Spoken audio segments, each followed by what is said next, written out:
Halo, selamat malam. Pembatalan Indonesia sebagai tuan rumah Piala Dunia U20 berbuntut panjang. Gubernur Jawa Tengah yang juga kader PDI Perjuangan Ganjar Pranowo yang turut menolak kedatangan timnas U20 Israel dianggap berkontribusi oleh publik terhadap pembatalan tersebut. Spekulasi pun muncul, sikap Ganjar itu merenggangkan hubungannya dengan Presiden Joko Widodo. Seraya Prabowo menyatakan sudah masuk dalam timnya Jokowi. Apakah ini momentum peta politik 2024 akan berubah? Indonesia batal tuan rumah Piala Dunia U20 Game Changer Pemilu 2024. Bersama saya Rifana Pratiwi akan membahasnya selama 1,5 jam ke depan dalam Political Show.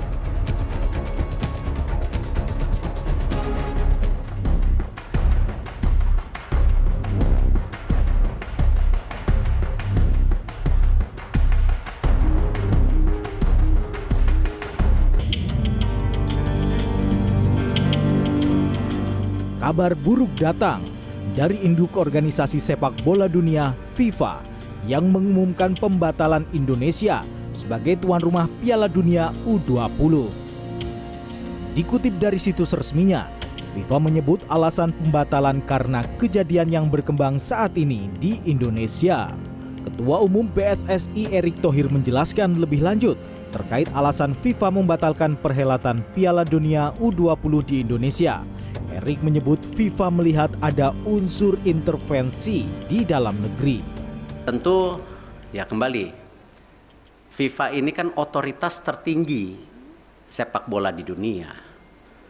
Tentu dengan segala keberatan-keberatan yang sudah ya disampaikan itu, nah tentu ya FIFA melihat ini sebuah ya kalau dibilang sebuah intervensi. Ya, kan lihat kalau banyak sekali FIFA itu menghukum ketika ada intervensi government gitu.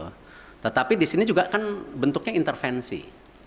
Dan di dalam tentu host kontrak sebagai negara dan host city kontrak ya yang ditandatangan itu kita menjamin keamanan salah satunya. Nah, tentu ini yang mungkin menjadi pertimbangan FIFA juga ya.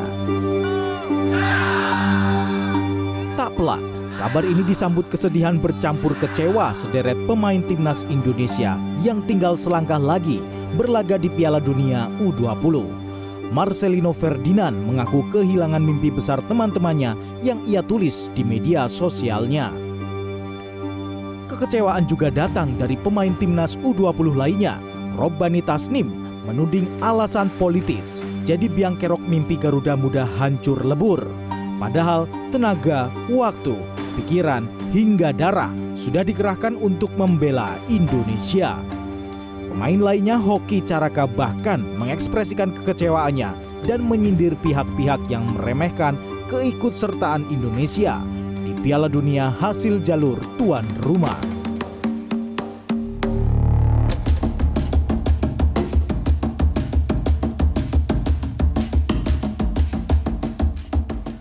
Tak lama setelah pengumuman pembatalan oleh FIFA, akun Instagram Gubernur Jawa Tengah Ganjar Pranowo turut diserbu oleh warganet.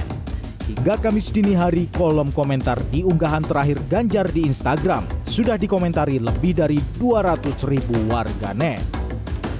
Sebagai salah satu kepala daerah yang menolak timnas U20 Israel ke Indonesia, sebagian besar warganet menyindir penolakannya itu yang membuat FIFA mencoret Indonesia jadi tuan rumah. Menjadi bulan-bulanan di media sosial, Ganjar menyatakan hal tersebut merupakan sebuah resiko dari pernyataannya. Namun Ganjar berharap warganet tidak ikut menyerang media sosial istrinya Siti Atikoh dan putranya Alam Ganjar. Kalau mau nyerang, seranglah Ganjar. Jangan serang suami istri saya, jangan serang anak saya. Pak Gub masih tetap sikap yang sama dengan Israel, Pak? Kenapa? Soal Israel ini sikapnya sama. Itu kan keputusan politik luar negeri kita ya. Ya jadi tinggal dilakukan lobby-lobby saja dan saya percaya PSSI bisa melakukan itu. Ya. Sekretaris Jenderal PDI Perjuangan Hasto Kristianto angkat bicara membela kepala daerah dari PDI Perjuangan yang menyuarakan penolakan terhadap timnas U20 Israel. Itu dilakukan berdasarkan alasan moralitas dan kemanusiaan. Menurutnya, olahraga dan politik tidak bisa dipisahkan. Meskipun ini sangat berat dan sepertinya menentang arus, tetapi kami bisa memahami sikap dari Bapak Koster dan Bapak Ganjar Pranowo tersebut yang berdiri kokoh di atas nilai-nilai kemanusiaan.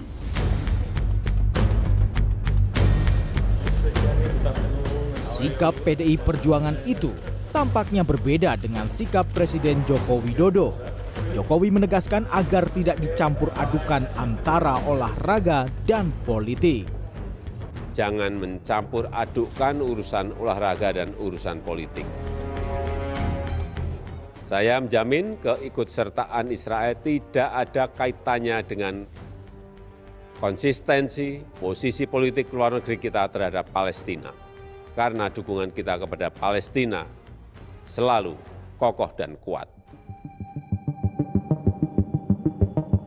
Analis politik dan Direktur Eksekutif Al-Jabar Strategik Arifki Caniago menilai Jokowi sangat kecewa agenda besarnya batal.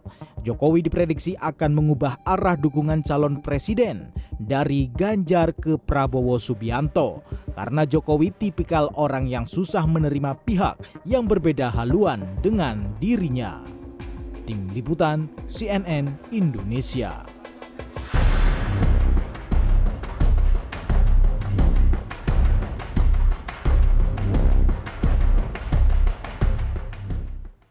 Terima kasih Anda masih menyaksikan Political Show. Sekarang kita masuk ke segmen Electionpedia. Keputusan FIFA membatalkan Indonesia sebagai tuan rumah Piala Dunia U20 tahun 2023 berpotensi merugikan Indonesia dari berbagai segi hingga terancam mendapat sederet sanksi dari FIFA. PDI Perjuangan dan dua kadernya, Gubernur Jawa Tengah Ganjar Pranowo dan Gubernur Bali Wayan Koster menjadi pihak yang bersuara kencang menolak kehadiran timnas U20 Israel. Apakah pembatalan tuan rumah Piala Dunia U20 berimbas pada penurunan elektabilitas PDI Perjuangan dan Ganjar Pranowo? Kita akan lihat di sini, tapi saya ingin tunjukkan dulu bahwa ada sederet ancaman sanksi dan juga kerugian yang akan diterima Indonesia karena batal menjadi tuan rumah Piala Dunia U20. Kita lihat bersama di sini dari rangkuman yang sudah dihimpun oleh tim Litbang CNN Indonesia. Ancaman sanksi Indonesia batal gelar Piala Dunia U20. Yang pertama, Indonesia berpotensi dibekukan oleh FIFA, dikecam negara lain karena tidak melaksanakan amanat FIFA, berpotensi tidak bisa ikut kegiatan kalender pertandingan FIFA, sulit dipilih kembali menjadi tuan rumah dalam berbagai kejuaraan oleh FIFA, dan dicoret dari kandidat tuan rumah Piala Dunia 2034. Ini yang paling menyakitkan sebetulnya. Oke, selanjutnya ancaman sanksi Indonesia batal gelar Piala Dunia U20, sulit terpilih jadi tuan rumah pesta olahraga termasuk Olimpiade, dianggap diskriminatis karena mencampurkan olahraga dengan politik. Dampak ekonominya ini cukup besar bagi pemain, pelatih, klub dan masyarakat dan hilang kesempatan untuk tampil di U16, U19 dan U20. Oke? Pengeluaran Indonesia untuk Piala Dunia U20 ini sudah besar sekali. Tahun 2020 pemerintah menyediakan anggaran, acara dan persiapan timnas senilai 600 miliar rupiah. Berarti hampir 1 triliun nih. Juni 2022 mantan Menpora Zainuddin Amali minta tambahan anggaran 500 miliar untuk persiapan Piala Dunia U20. Total berarti sudah hampir 1,1 triliun rupiah dikucurkan pemerintah untuk persiapan Piala Dunia U20 2023. Kementerian PUPR bahkan menyuntik dana 314 miliar untuk renovasi stadion ditambah 175 miliar bulan lalu untuk renovasi stadion. Artinya ada hampir 500 miliar lebih dari Kementerian PUPR yang disuntikan untuk renovasi 6 stadion yang menjadi tuan rumah untuk Piala Dunia 2023 kalau Indonesia jadi tuan rumah. Tapi sayangnya Indonesia sudah batal ya. Dan di sini saya sudah bersama dengan Direktur Eksekutif Indikator Politik Indonesia, Mas Burhanuddin Muhtadi. Selamat malam, Mas Burhan. Malam, Rifana. Dan setelah ini mungkin Mas Burhan bisa memaparkan ya survei terbaru dari Indikator Politik. Ini sebetulnya sebelum ya, Mas? Sebelum peristiwa huru-hara yang batalnya jagat politik kita. Batalnya Indonesia menjadi tuan rumah Piala Dunia. Silakan dipaparkan, Mas. Ya, jadi ini survei 2 kali, Februari dan Maret. Di bulan Maret antara tanggal 12 sampai 18 Maret. Artinya sebelum isu ini membuahkan pembatalan Indonesia sebagai tuan rumah. Jadi pada dasarnya belum tercapture dampak elektoral akibat kegagalan Indonesia sebagai tuan rumah Piala U20. Jadi kalau berdasarkan elektabilitas partai, itu secara umum tidak ada perubahan kecuali ada tren kenaikan buat Gerindra. Jadi Gerindra dari 11% di survei bulan Desember 2022 itu terindikasi naik menjadi 14%. PD Perjuangan ada indikasi turun dibanding survei bulan Desember 2022, tapi tidak signifikan secara statistik. Kemudian Golkar juga ada indikasi turun, yang ada indikasi kenaikan selain Gerindra adalah Nasdem. Jadi Nasdem mengalami kenaikan konsisten terutama sejak mencapreskan Anies, tetapi Anies sendiri mengalami pelemahan. Nanti jadi, kita lihat nanti ya. kita lihat ya. Jadi pendukungnya Anies Ini makin banyak yang ke Nasdem, ya. tetapi Anies mengalami proses pelemahan 2-3 bulan terakhir. Ini beberapa 5 besar ya kita ini punya. 6 besar nih. 6 besar, betul. 6 besar. Yang lainnya ya. Yang lainnya relatif stagnan. Stagnan ya. Kita lihat selanjutnya. Kalau ini tadi elektabilitas partai politik, berarti Gerindra dan Nasdem yang mengalami peningkatan, sementara untuk yang lainnya cenderung mengalami penurunan. Stagnan atau turun. Nah ini elektabilitas capres berdasarkan simulasi 3 nama. Jadi sebenarnya kita punya banyak simulasi, ada top of mind, ada simulasi 34 nama, kemudian kita kerucutkan. Terakhir kita kerucutkan 3 nama dengan menawarkan kepada responden yang terpilih secara acak dalam survei kami bulan Maret, ada 3 nama teratas. Yang pertama adalah Ganjar Pranowo 36,8%, kemudian Prabowo Subianto 27%, kemudian Anies Baswedan itu selisihnya tipis sebenarnya dengan Prabowo Subianto. Tapi kalau kita lihat data tren, memang ada tren peningkatan suara Prabowo Subianto dibanding survei bulan Desember, di mana saat itu secara absolut Pak Prabowo itu berada di peringkat ketiga. Kita lihat ini trennya, tren elektabilitas calon presiden. Nah, di bulan Februari dan Maret itu Pak Prabowo naik. Bahkan di survei bulan Maret pertengahan, Pak Prabowo sudah menyalip Anies Baswedan meskipun dalam margin of error. Nah, kalau kita lihat data tren ini, satu kita bisa simpulkan, terutama sejak September 2022, itu suara Mas Ganjar relatif stagnan. Bahkan kalau kita lihat di 2 survei terakhir sedikit turun meskipun tidak signifikan. Tapi buat saya menarik karena tidak ada calon yang dominan di sini. Pak Prabowo meskipun ada tren positif tapi juga masih bersaing ketat ya dengan Anies Baswedan. Berarti Pak Prabowo turun ya dari Februari ke Maret ya? Bukan, itu Anies Baswedan yang warna kuning ya. Yang Pak Prabowo yang warna biru. Jadi yang naik itu yang Pak Prabowo dari 24,1% jadi 27. Ya ini ada kesalahan di warna. Jadi Pak Prabowo yang warna kuning itu suara untuk Anies Baswedan. Gitu ya. 26,8. Jadi dia mulai menyalip terutama di bulan Oktober November setelah dideklarasikan Anies Baswedan. Kemudian ada tren pelemahan sejak Desember sampai Maret 2023. Berarti turunnya hampir 3% ya Anies Baswedan. Persis. Kalau Pak Prabowo trennya naik. Naik ya. Sampai di angka 27% tadi ya, dari 24 naik jadi 27, artinya Pak Prabowo naik 3%, Anies justru turun 3%. Kalau Ganjar kita lihat di sini turun ataupun sedikit, stagnan. Meskipun lagi-lagi ini saya perlu ingatkan, ini sebelum survei yang kami lakukan pasca dampak ya kegagalan sebagai tuan rumah Piala Dunia. Tetapi kalau simulasi head to head itu yang menarik saya tampilkan dalam rilis bulan Maret kemarin adalah itu kalau head to head Ganjar versus Pak Prabowo itu neck to neck.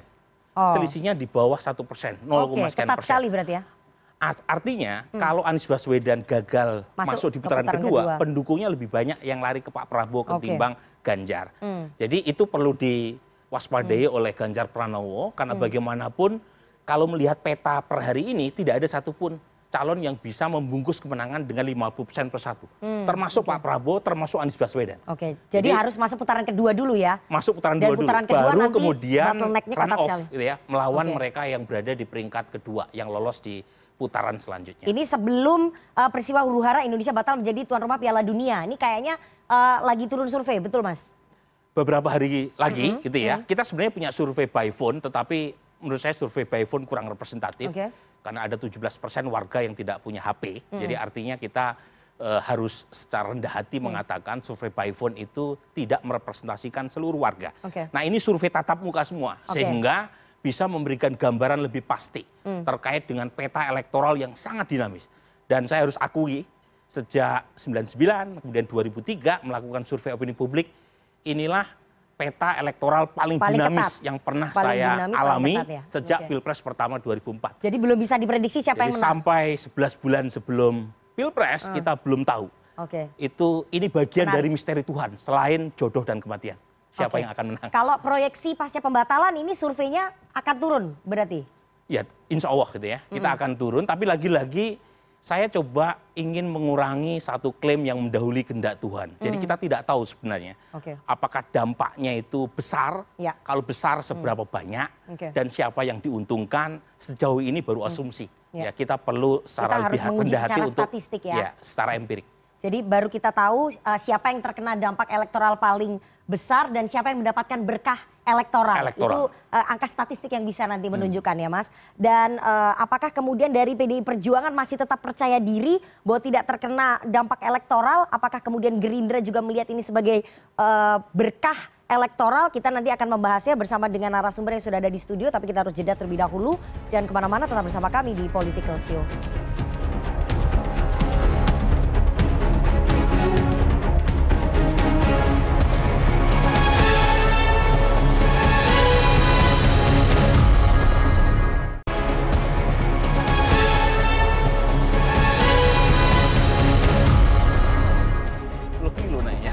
Terima kasih Anda masih bersama kami di Political Show. Pembatalan Indonesia sebagai tuan rumah Piala Dunia U20 berbuntut panjang. Gubernur Jawa Tengah yang juga kader PDI Perjuangan Ganjar Pranowo turut menolak kedatangan timnas U20 Israel dianggap berkontribusi terhadap pembatalan tersebut. Spekulasi pun muncul, sikap Ganjar itu merenggangkan hubungannya dengan Presiden Jokowi. Seraya di satu sisi Prabowo menyatakan sudah masuk dalam tim Jokowi. Apakah ini momentum peta politik 2024 akan berubah? Malam ini kita akan membahasnya dengan narasumber yang sudah hadir di studio. Saya perkenalkan satu-satu. Dari yang paling kanan ada Wakil Ketua Umum Partai Gerindra Habibur Rahman. Selamat malam, Bang Habib. Assalamualaikum. Waalaikumsalam. Ada politikus PDI Perjuangan Bang Adian Apitupulu. Selamat malam Bang Adian. Selamat malam Merdeka. Merdeka, oke. Ada deklarator Ganjarian Spartan Bang Ade Armando. Selamat malam. Malam. Bang Ade. Oke, sehat? Sehat. Sehat, oke. Dan masih bersama dengan Direktur Eksekutif Indikator Politik Mas Burhanuddin Muhtadi. Dan seperti biasanya teman-teman mahasiswa kita undang untuk bergabung melalui sambungan virtual. Ada Himpunan Mahasiswa Ilmu Pemerintahan Universitas Singapura Bangsa Kerawang. Nah ini banyak yang ikut malam ini karena pasti banyak yang pecinta bola. Selamat malam teman-teman. Teman-teman sebagai pemilih paling banyak yang jumlahnya 60% ya Mas Burhan ya. Pada pemilu 2024 ini berhak bersuara nanti, berhak mengkritik, menyatakan pendapat, bertanya juga kepada para politisi di sini. Terutama soal batalnya Indonesia menjadi tuan rumah Piala Dunia. Pasti banyak yang broken heart di sini ya. Oke, ini akan berpengaruh nggak pada pilihan kalian nanti pada Pilpres 2024? Saya mau ke Bang Adian dulu. Bang Adian, ini kan Indonesia sudah batal ya menjadi tuan rumah Piala Dunia U20 2023. Publik kan menuding bahwa dua kader PDI Perjuangan, ada Pak Ganjar Pranowo, Gubernur Jawa Tengah, kemudian Pak Wayan Koster, Gubernur Bali, ini turut berkontribusi atas pembatalan itu. Dan PDIP juga tegas menolak kedatangan dari timnas U20 Israel. Ini publik yang kemudian menyalahkan, sampai dirujak sama netizen Bang Adian. PDIP merasa bahwa ini akan merugikan nggak secara elektoral? Secara elektoral kita tunggu aja nanti surveinya saudara kita ini kan. Tapi kalau secara nilai, kita meyakini langkah ini benar. Boleh tidak agak panjang sedikit menjelaskan? Boleh, silakan. Kalau kita berandai-andai, kemudian misalnya, ini kan tadi temanya siapa yang buntung, siapa yang untung kira-kira. Ya, istilahnya gitu lah. Kalau kita berandai-andai, kemudian tim Israel datang, segala macam, apa yang akan terjadi? Rame nggak? Gelombang demonstrasi, sosial media dipenuhi dengan kebencian dan bla bla bla bla bla bla. Menjelang tahun politik, situasi politik akan sangat panas, akan ada banyak kelompok politik yang coba menunggangi itu. Karena isunya Israel dan Palestina, kemungkinan pergeseran isunya menjadi politik identitas. Kira-kira seperti itu. Itu yang dikhawatirkan PDI Perjuangan? Bukan dong, sebentar dulu. Ada tidak yang diuntungkan ketika itu bergeser pada politik identitas? Mungkin. Lalu kemudian tidak terkontrol sedemikian rupa. Terjadi kekacauan, kegentingan memaksa, lalu terjadi legitimasi untuk pemilu ditunda. Masuklah pada perpanjangan masa jabatan. Ada nggak yang diuntungkan untuk itu? Ada. Oke.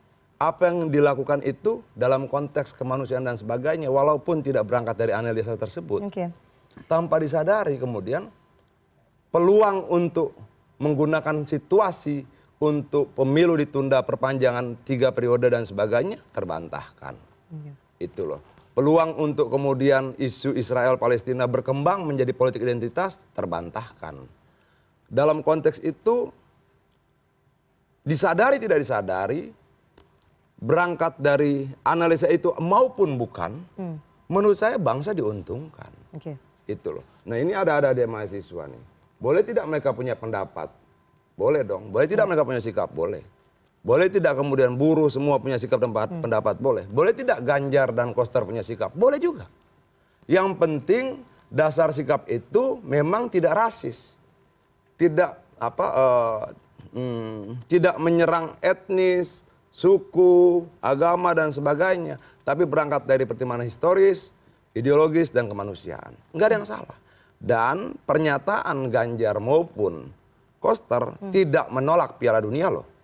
Tapi menolak kehadiran timnas Israel di Bali kalau kata Koster. Di tempat lain boleh, ya boleh. Kalau menurut Ganjar juga sama. Dipertimbangkan lagi. Artinya tidak ada. Bahwa kemudian Ganjar dan Koster dianggap oleh banyak netizen sebagai penyebab. Alat ukurnya apa? Kenapa mereka bukan pengambil keputusan? Mereka berdua bukan pengambil keputusan Piala Dunia dijalankan atau tidak dijalankan. Tapi mereka punya hak konstitusional untuk menyampaikan pandangannya. Kenapa? Karena mereka kepala daerah. Apakah mereka berpolitik? Tidak. Mereka menyampaikan sikapnya, pandangannya, informasi yang mereka dapatkan sebagai kepala daerah. Di mana salahnya? Tidak ada. Tapi justru yang saya tanya, kenapa kepala daerah lain tidak bicara? Bicara dong, sampaikan saya pendapatnya. Kalau misalnya ada yang bilang di tempat saya aman, ya silahkan. Keputusan ada di FIFA. Presiden tetap ingin mau lanjutkan. Koster katakan terserah presiden. Makanya suratnya pada negara loh, pada pemerintah. Ganjar katakan pemerintah pusat lah yang tetap putuskan. Ketika presiden putuskan berjalan, sekjen katakan kita ikut arahan presiden. Lalu FIFA memutuskan, ya salah FIFA lah. Karena FIFA berpendapat melalui Menteri BUMN dan juga Ketua Umum PSSI Pak Erick Thohir mengatakan bahwa ini ada intervensi dari dalam negeri. Intervensinya adalah penolakan dari 2 kepala daerah tadi salah satunya. Gini loh, FIFA itu siapa? FIFA itu berdiri 1904, sudah 119 tahun usianya, sudah berkali-kali saya sampaikan seperti ini. Ada 208, 211, kata Pak Erick 216 negara bergabung di situ. Lalu cuma karena 2 pernyataan yang tidak ada ancaman apapun, mereka mundur gitu. Logikanya di mana? Di pernyataan 2 orang kepala daerah dan dalam pernyataan itu alasannya kemanusiaan, ideologis dan historis tanpa nada ancaman, tanpa intimidasi, tanpa bilang kita mau boikot, tanpa bilang kita mau demo dan sebagainya. Tiba-tiba kan mereka mundur. Logis nggak? Ya nggak logis dong. Artinya FIFA harusnya jujur. Ada nggak hal lain yang membuat mereka batalkan? Jujur saja. Ada 208, 11 sampai 16 kira-kira anggota FIFA. Semuanya punya lembaga intelijen. Buka dong datanya. Ancaman keamanan. Ancaman keamanan, kekhawatiran, kerusuhan dan sebagainya ada nggak? Kalau ada buka dong. Kenapa? Mereka pasti mengambil keputusan berdasarkan basis data, informasi dan sebagainya. Jadi menurut TDP ini faktornya nggak tunggal? Bukan. Apa iya sebuah organisasi setua FIFA dengan 200 sekian banyak negara tiba-tiba membatalkan agenda dunianya hanya karena pernyataan 2 orang? Yang di dalam pernyataan itu tidak ada ancaman sama sekali. Mungkin nggak? Logis nggak? Menurut saya tidak logis. Tapi publik kan sudah terlanjur berpendapat ya. PDI Perjuangan tidak khawatir ya bahwa ini akan menggerus elektabilitasnya Ganjar Pranowo, Bang Ade? Dalam konteks ini kita lebih khawatir ketika kita tidak bicara dia punya dampak buruk terhadap bangsa. Lebih baik kita bicara dan bangsa terselamatkan dibandingkan kita diam dan tiba-tiba kemudian terjadi sesuatu dan kita saling menyalahkan. Kan semuanya bisa dihitung. Sudah disampaikan pada Pak Presiden sejak Agustus 2022. Ada data dari Lemhanas melalui FGD-nya. Ada data dari BIN dan sebagainya. Itu kan bisa kemudian kita bertimbang-timbang. Oke, saya punya pertimbangan, jangan. Dia punya pertimbangan, jangan. Presiden bilang jalan, ya kita ikut jalan. Ketika Presiden bilang jalan, FIFA bilang enggak ah. Loh, yang ngaco siapa? Itu loh. Kalau menurut saya, FIFA lah yang kemudian tidak menganggap kita sebagai sebuah negara yang berdaulat. Oke. Itu loh. Saya mau ke Bang Habib. Bang Habib, menurut Gerindra ini bangsa ini diuntungkan dengan batalnya Piala Dunia di Indonesia, kita menjadi tuan rumah Piala Dunia U20 seperti yang tadi disampaikan oleh Bang Adian? Maksudnya gimana pertanyaan Anda? Iya, apakah kemudian bangsa ini diuntungkan ketika timnas U20 Israel tidak jadi datang ke Indonesia dan kita tidak menjadi tuan rumah Piala Dunia U20 2023? Saya nggak ngerti ya. Apa yang jelas kan kalau sikap Gerindra, jangan sampai persoalan gagalnya penyelenggaraan Piala Dunia ya justru membuat kita terpecah belah. Kita gontok-gontokan, kita saling salah menyalahkan, kita saling serang menyerang. Itu tentu tambahan masalah lagi. Satu sisi tentu kita semua menyesalkan kita nggak jadi tuan rumah Piala Dunia. Ini semua pihak saya pikir sama ya. Semua kita menyesalkan kita nggak jadi tuan rumah Piala Dunia. Tapi yang lebih bahaya lagi kalau gara-gara tidak jadi Piala Dunia ini kita malah terpecah belah sebagai bangsa. Ya. Jadi udah benar ya? Anda udah benar gimana? Iya, makanya maksudnya satu sisi diuntungkan kita nggak? menyesalkan. Kok diuntungkan atau tidak? Semua menyesalkan kita tidak jadi tuan rumah Piala Dunia.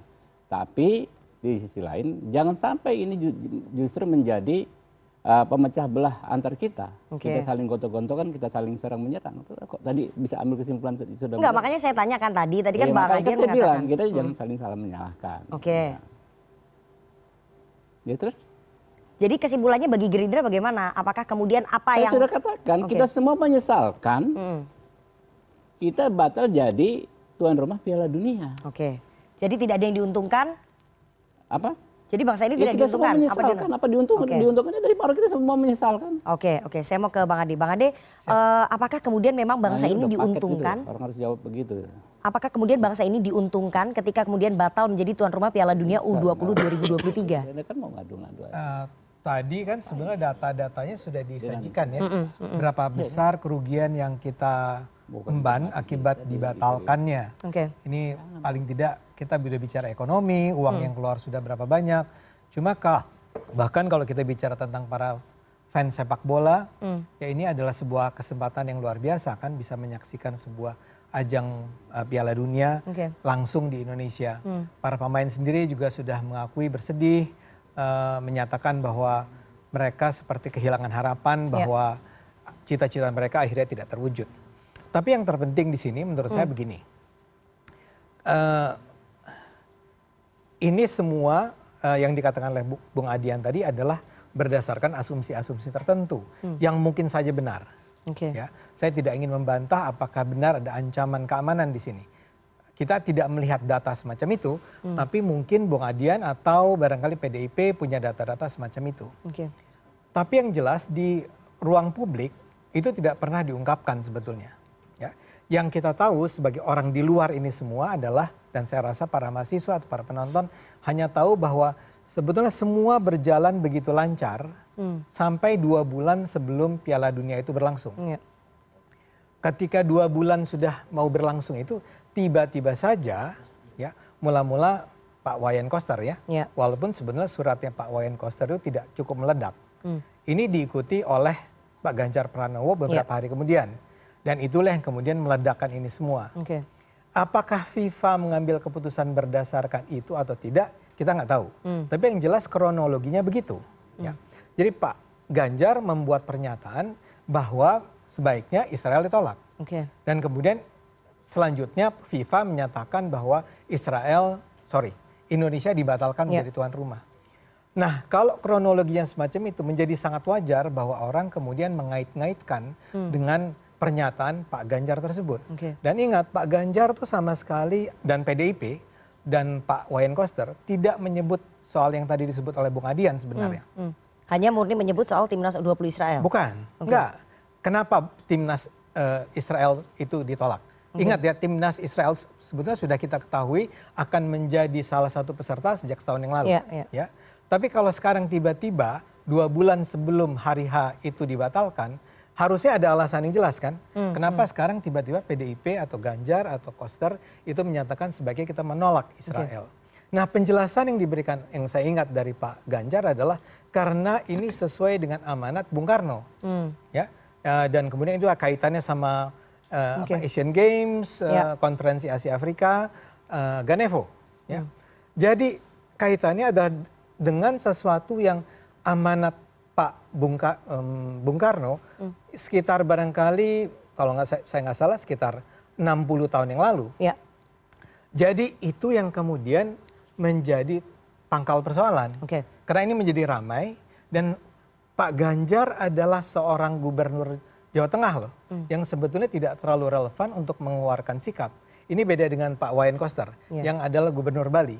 Sementara Pak Ganjar adalah seorang gubernur Jawa Tengah, yang venue-nya adalah di Solo. Dan di Solo ada Gibran, Mas Gibran menyatakan dia sih nggak ada masalah. Jadi pernyataannya Mas Ganjar menolak kedatangan timnas U20 Israel itu perintah partai, ini adalah bentuk tes uji loyalitas atau Mas Ganjar dikorbankan? Nah itu menjadi ramai di situ kan, menjadi spekulatif. Pertanyaan besarnya kan begini, kenapa Ganjar ya yang harus bicara semacam itu? Misalnya kalau saya mau berandai-andai, misalnya kenapa nggak Ibu Puan yang adalah ketua DPR kan, yang pasti lebih strong ya kalau dia menyatakan itu. Kenapa Pak Ganjar? Dan kalau kita baca di majalah Tempo itu kan digambarkan di sana bahwa selisih antara pernyataan Pak Koster ke Pak Ganjar itu ada selisih sekitar 8 hari kalau nggak salah. Jadi tidak langsung tuh. Jadi pada tanggal 13 katanya Bu Mega menginstruksikan Mas Utut untuk mengeluarkan pernyataan menolak Israel. Besoknya Pak Koster. 8 hari kemudian baru Pak Ganjar. Jadi ada selisih 8 hari di mana Pak Ganjar Mas Ganjar seperti menimbang-nimbang barangkali perlu atau tidak mengeluarkan pernyataan tersebut. Yang akhirnya dia putuskan dikeluarkan.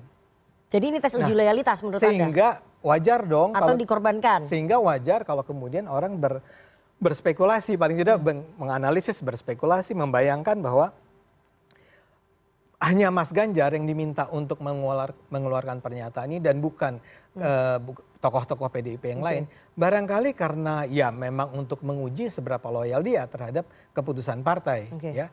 Yang negatifnya, yang sisi yang lainnya di other analisis adalah bahwa jangan-jangan memang ada orang-orang yang nggak suka dengan Mas Ganjar dan kita kan juga nggak mau menutup mata dari kenyataan bahwa sebetulnya sulit sekali Mas Ganjar ini untuk maju jadi capres selama ini. Nah sehingga disitulah timbul dugaan bahwa jangan-jangan ini memang dalam rangka menjebak atau menjatuhkan Ganjar Pranowo. Saya mau tanya ke Bang Adian menanggapi ini tadi. Menanggapi yang mana menjebak? Yang tadi apakah jangan-jangan ini adalah bagian dari tes uji loyalitas dan jangan-jangan ini ingin menjebak Mas Ganjar? Pak Ganjar, Pak Koster itu pernah menjadi anggota DPR, pernah memiliki jabatan-jabatan lain dan sekarang menjadi gubernur. Kepiawaian politiknya, ketangguhan dirinya tidak perlu kita ragukan. Dia bisa lolos sedemikian banyak dari banyak jebakan politik lainnya dan saya pikir dia tidak dijebak. Dia dengan sadar, makanya sampai sekarang dia tidak membantah itu. Sekalipun dia tidak membantah, dia cuma bilang nanti akan terbuka kebenarannya. Itu saja yang dia sampaikan. Nah yang menurut saya, bisa nggak sih kita masuk pada ruang logika saja? Ini logis nggak? Gitu loh.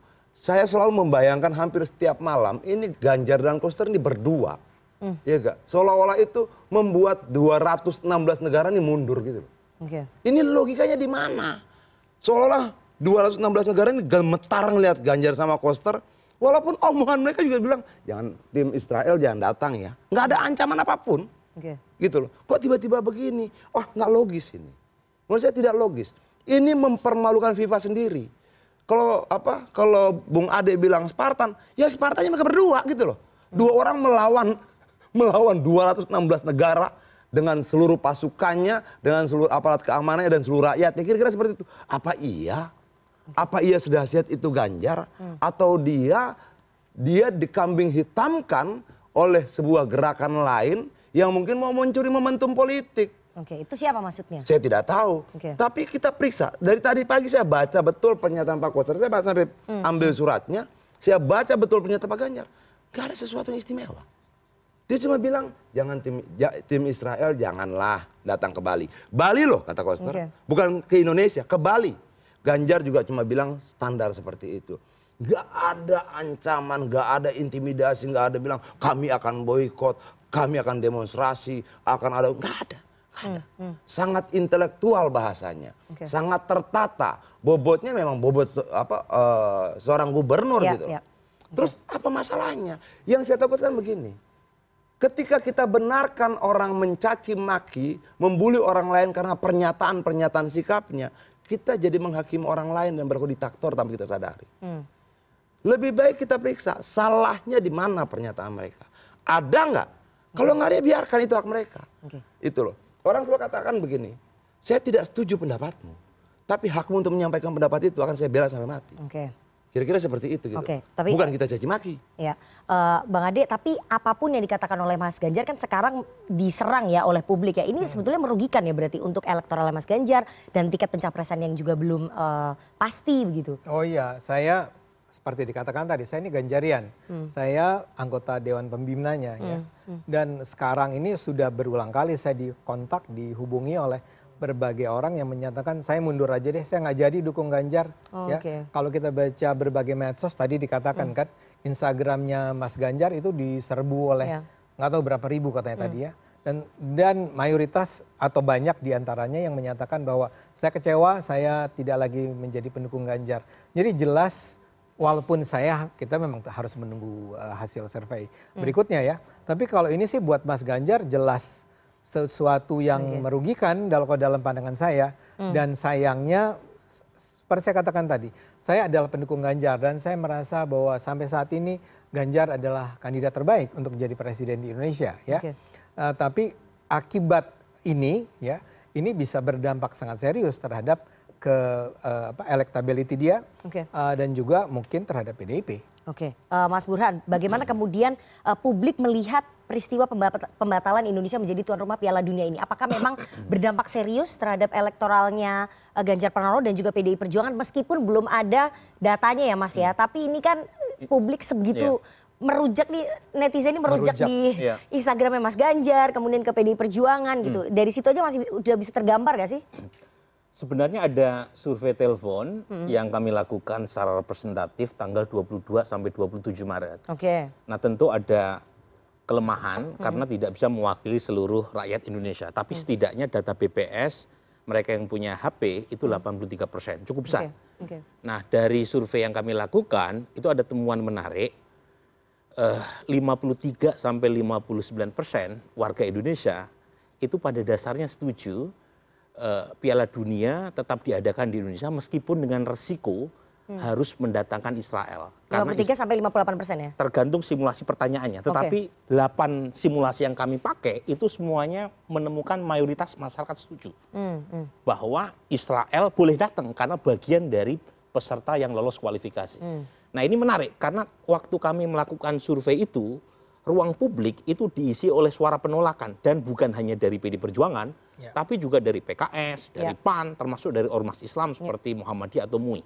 Tetapi ketika kita melakukan survei, ternyata suara penolakan itu minoritas, paling tinggi itu 35% yang menolak. Ya, tergantung jenis simulasinya. Nah pertanyaannya, apakah suara penolakan itu punya dampak terhadap PD Perjuangan atau Ganjar? Kita punya pertanyaan, pemilu 2019 memilih siapa?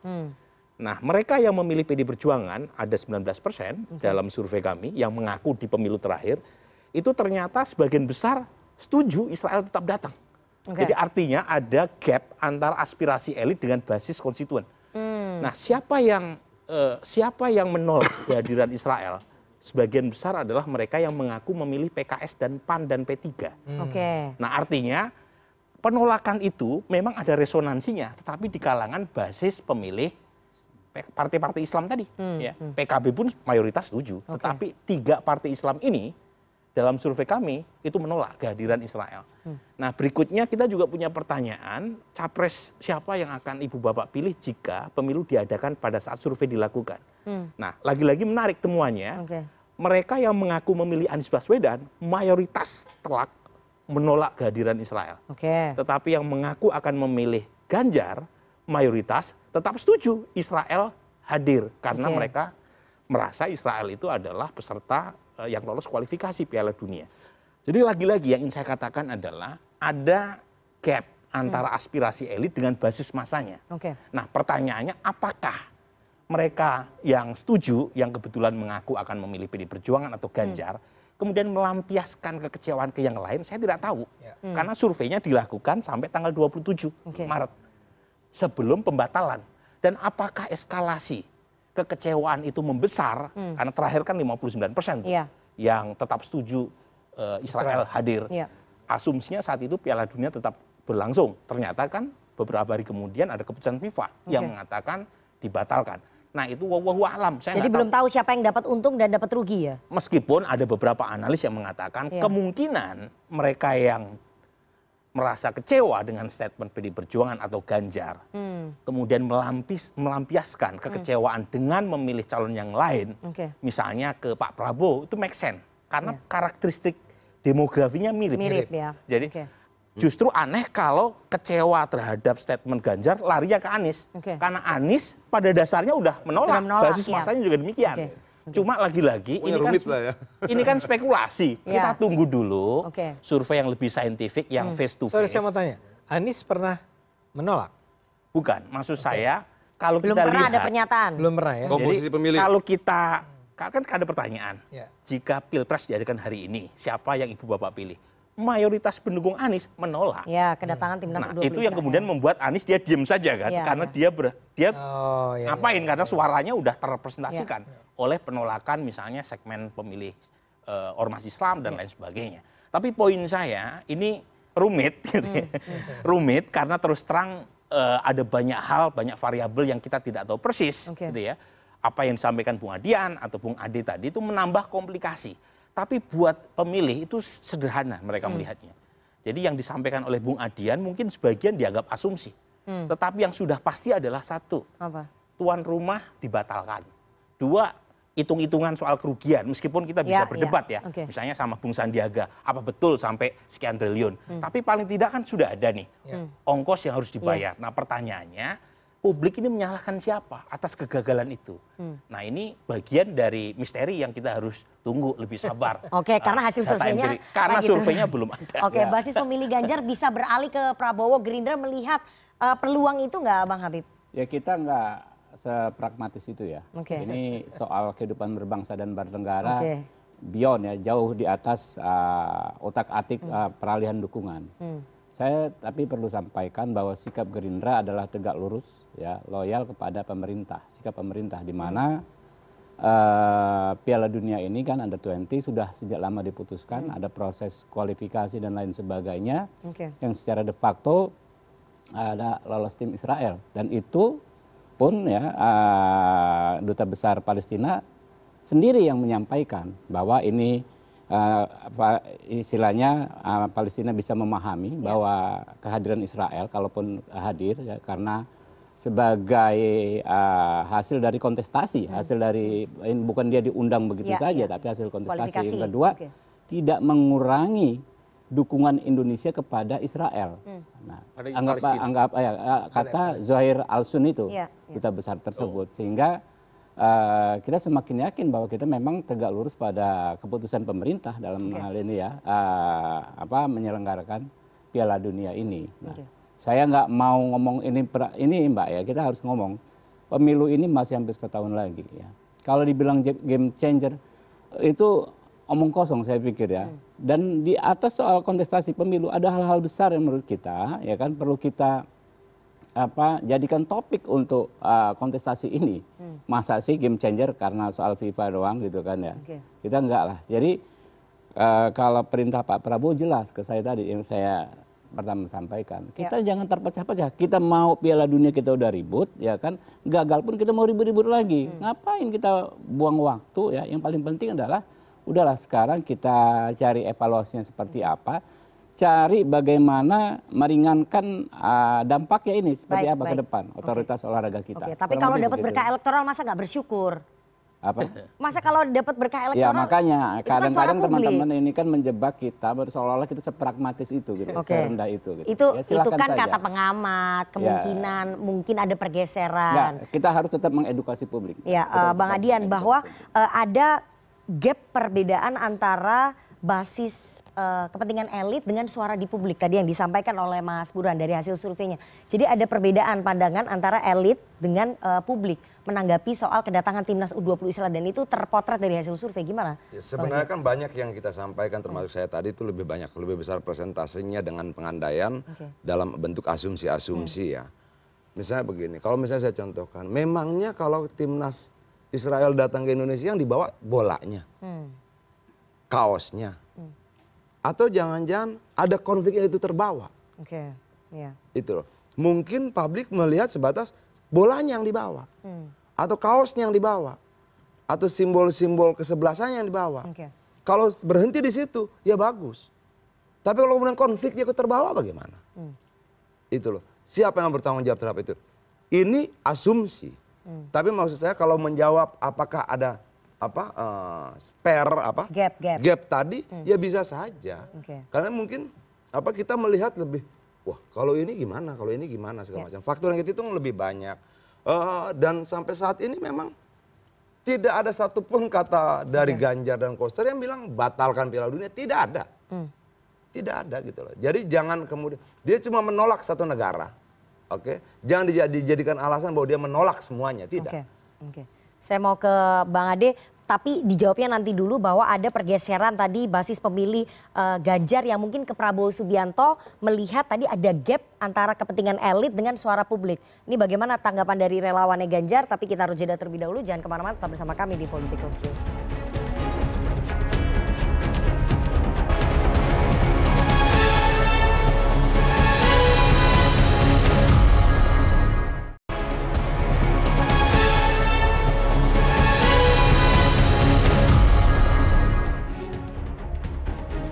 Terima kasih Anda masih bersama kami di Political Show dan kita akan lanjutkan perbincangan kita dengan para narasumber. Saya mau kembali lagi ke Bang Ade sebelum nanti saya ke Bang Adian. Bang Ade, bahwa ada pergeseran antara pemilih Ganjar ke Prabowo Subianto kemungkinan ya karena adanya peristiwa batalnya Indonesia menjadi tuan rumah Piala Dunia U20 ini.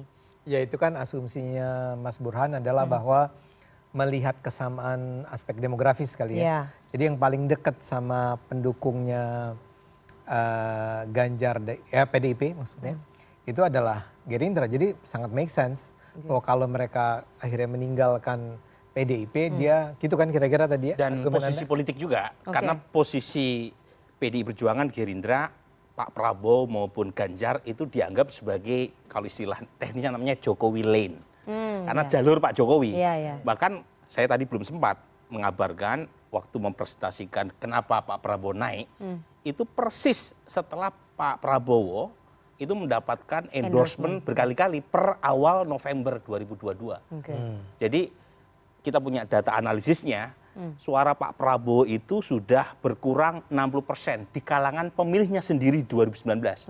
Tetapi di kalangan pendukung Pak Jokowi 2019, tren negatif yang berlangsung terus-menerus itu mengalami pembalikan sejak November 2022 setelah Pak Jokowi memberikan endorsement. Jadi kalau kemudian yang kecewa terhadap batalnya status Indonesia sebagai tuan rumah adalah pendukung Pak Jokowi seperti yang tadi saya gambarkan, mereka larinya bukan ke capres yang dianggap antitesis dong.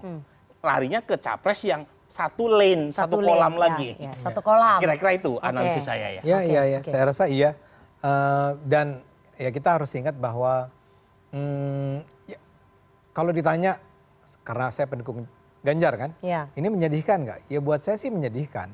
Kita sudah sangat percaya bahwa kita harus mendukung Pak Ganjar dan kita bekerja keras dan saya rasa angka 30%-nya Ganjar, 30% bukan? 36%. Itu sumbangan dari kerja relawan itu banyak sekali. Karena relawan Ganjar ini dan bukan cuma satu grup bersama saya itu Spartan. Jadi walaupun kami menggunakan nama Spartan tapi sangat militan untuk membela Mas Ganjar. Dan sekarang tiba-tiba saja gara-gara apa yang terjadi ini kemudian kondisi menjadi sangat berubah. Akhirnya orang seperti biar bagaimanapun orang harus menemukan siapa yang salah, siapa yang bertanggung jawab terhadap kegagalan Piala Dunia. Yang paling gampang adalah dikaitkan dengan pernyataannya Mas Ganjar. Tapi kemudian orang akan mengatakan Mas Ganjar ini melakukan ini karena dia loyal, terhadap dia partai, tegak lurus dengan garis partai. Makanya kemudian bergerak lagi kemarahannya ke partainya. Nah, apakah ini akan berdampak pada partai? Tadi sudah dijelaskan oleh Mas Burhan dengan sangat baik. Walaupun saya tetap percaya bahwa ada loyalis PDIP yang tidak akan terganggu ya oleh apa yang terjadi ini, karena buat mereka ini sangat ideologis ya dukungan mereka terhadap PDIP maupun Ganjar. Tapi ya, saya percaya bahwa sesuatu akan terjadi dengan dukungan terhadap Mas Ganjar. Jadi akan sebagai relawan Anda meyakini akan berkurang. Seberapa besar? Ya, meyakini itu kan dalam arti saya sama sekali tidak gembira ya. Tapi saya merasa bahwa kayaknya berat nih kalau kita harus mati-matian membangkitkan kembali kepercayaan orang terhadap Mas Ganjar, dan saya itu sangat bergantung pada PDIP. Sebentar, boleh saya bantah sebentar? Oke, silakan. Pendukung Ganjar ini pendukung emosional atau rasional? Ya, mix pasti kan? Bukan. Dominannya. Kalau menurut saya kalau pendukung rasional dia akan bicara logika. Logis nggak? Tapi kalau emosional ya begini. Ya, jadi kalau kemudian. Justru saya ingin katakan pendukung rasional ini mempertanyakan apa yang saya tanya di depan tadi. Mengapa PDIP memerintahkan Ganjar hanya 2 bulan sebelum hari H berlangsung? Ya, bahwa kemudian PDIP memerintahkan itu bisa kita perdebatkan. Tapi bahwa Ganjar dan Koster bersikap seperti itu dulu dong. Oke? Nah, kalau dia rasional, tidak emosional, dia akan berpikir, apa iya 2 manusia setengah baya ini mampu membatalkan Piala Dunia di dalam sebuah organisasi ada 216 negara. Apa iya surat tanpa ancaman dengan tutur kata yang intelek dan baik memberikan kesadaran tentang bernegara, berkonstitusi, histori, ideologi, dan kemanusiaan itu menjadi penyebabnya? Memangnya seluruh materi tentang ideologi dan kemanusiaan itu menjadi problem buat FIFA? Ini. Tapi kalau emosional, wah gue nggak mau, ini gagal, nggak mau, gue mau.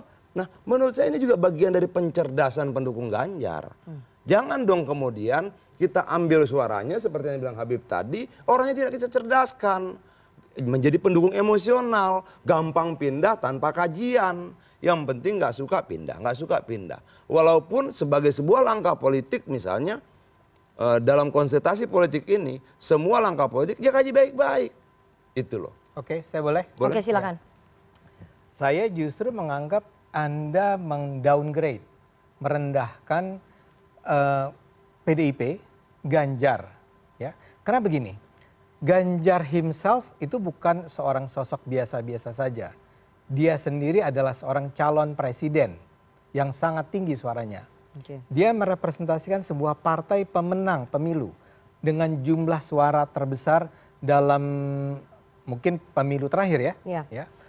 Dan dia adalah sebuah partai dari mana seorang presiden datang.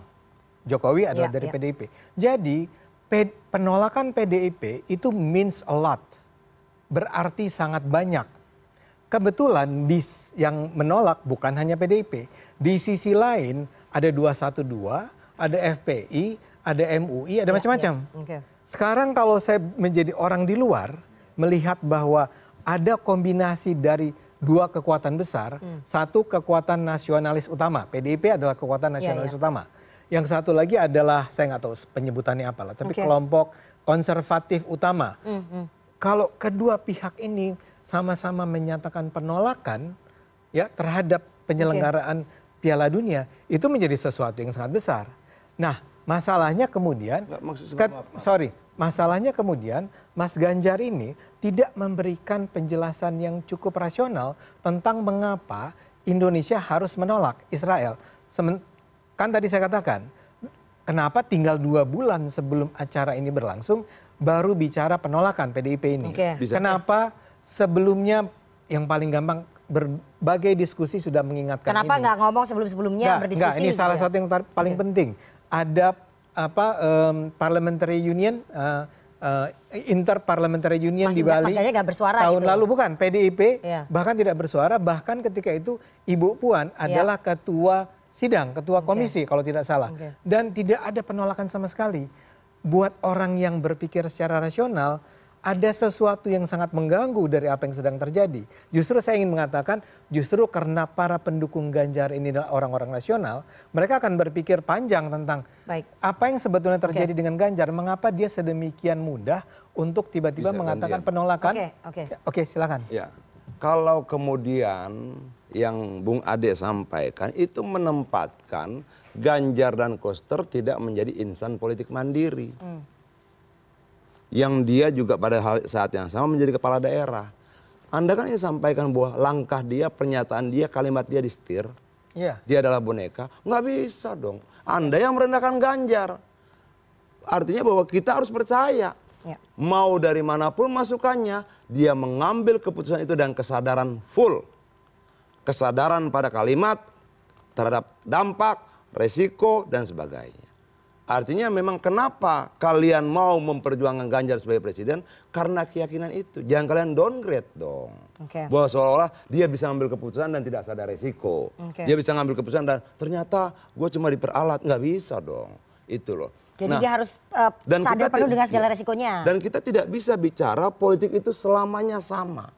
Ada banyak faktor. Jadi kita tidak bisa menggunakan contoh IPU kemarin di Bali menjadi contoh ini. Kenapa tidak apple to apple? Sama-sama Israel, yang satu tidak ada supporter, yang satu ada. Banyak hal yang bisa kita jelaskan dan kita uraikan itu berbeda. Tapi kan sehingga PDIP mengatakan. Sebentar dulu. Oke, sebentar Bang. Sehingga tidak bisa kemudian kita samakan. Secara prinsip-prinsip ideologis yang disampaikan Ganjar, betul. Oke. Tapi dalam konteks teknis, kita juga harus lihat bahwa tidak sama. Nah, semua pertimbangan itu kan harus dikalkulasikan. Nggak bisa kita ambil contoh yang sama. Dia kemarin begini bisa, kalau sekarang nggak bisa. Beda. Nah kalau kemudian kita berpolitik dengan cara seperti itu, menutup sekian ratus faktor lain, ya salah dong. Nggak bisa. Sebelum saya berlanjut ke topik ini yang justru mengecewakan kami. Kami sebetulnya berharap Ganjar itu akan menjadi seorang yang punya kedaulatan atas dirinya. Mengambil keputusan secara tegas berdasarkan pertimbangan-pertimbangan rasional dia. Ini yang nampaknya tidak terjadi. Ya, dari apa yang misalnya diberitakan oleh media, dari apa yang terjadi, terlihat sekali bahwa Ganjar ini mengambil keputusan untuk menyatakan sikapnya tentang Israel itu setelah keluarnya instruksi dari Bu Mega. Ya, jadi mengatakan bahwa instruksi itu juga bisa diperdebatkan loh. Ya, itu bisa diperdebatkan. Tentu saja. Semua yang Anda katakan juga tadi bisa kita perdebatkan. Bukan, artinya siapa yang mengatakan ada instruksi itu? Jadi tidak ada instruksi dari partai kepada Mas Ganjar, kepada Pak Koster. Itu pertanyaan yang penting. Bukan, apa buktinya? Apakah kemudian Ganjar dipanggil, diperintahkan, atau bagaimana? Enggak, maksudnya bahwa kemudian secara ideologi itu menjadi garis sikap kita, diinstruksikan tidak diinstruksikan, memang begitu sikapnya. Jadi Anda ingin mengatakan Ganjar tidak diinstruksikan oleh siapapun di PDIP? Dalam konteks dia sudah mengambil keputusan, kita harus hargai bahwa dia adalah subjek politik mandiri yang berani mengambil keputusan, mengetahui resikonya, dan siap tanpa mengkambing hitam siapapun. Saya mundur karena itu adalah sesuatu yang sama-sama tidak kita ketahui.